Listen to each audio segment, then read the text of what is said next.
Welcome, one and all, to this week's edition of Storylines. I'm Lynn Palermo, your writing and accountability coach. So, for most of us, we took up the mantle of researching our family history many years ago.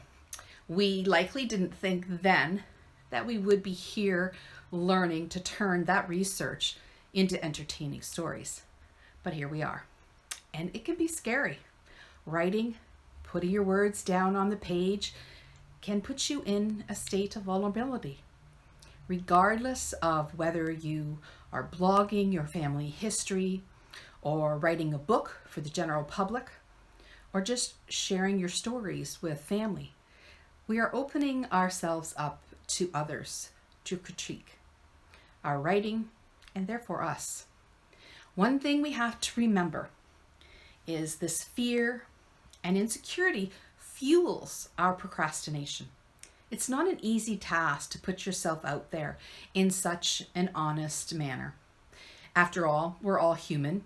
Our feelings get hurt. You might be questioning yourself. That wouldn't be unusual. All writers do. It's normal. Who am I to write these things? I'm not a writer.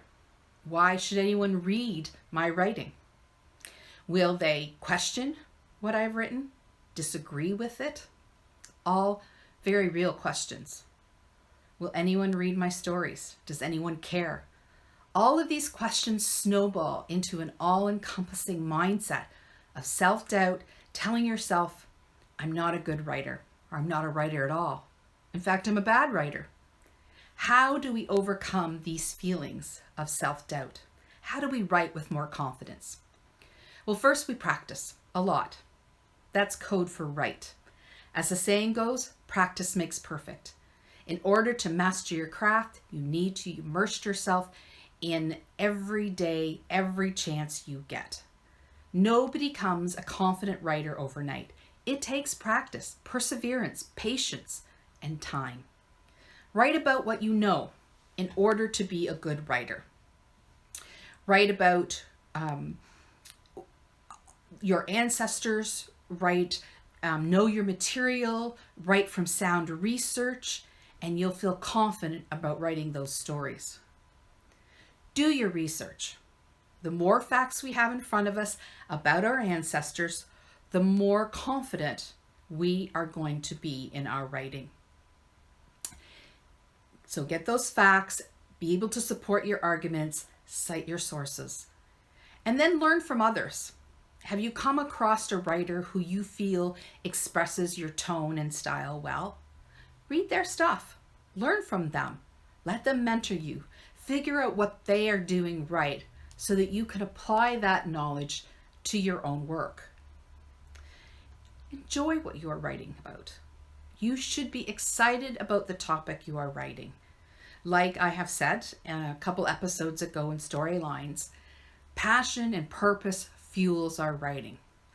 That excitement will carry over in your tone and make your writing sound better overall. Next, don't compare yourself to others. Your voice is your own. Your thoughts are your own. Your experiences are your own. You bring all of those things to the page in your writing. And you can become a better writer, but you shouldn't try to become a different person. Okay, embrace your authentic voice and stop comparing yourself to other writers. Proofread. Now, we are all susceptible to making errors. Double checking your work is an extra step needed in making sure that your writing is void of common mistakes that you might be worried about. Spelling, grammar, punctuation. So edit your work. Take out the unnecessary parts, the fluff, the run-on sentences. Make sure your story is cohesive and solid. But remember, the first draft is never the final draft.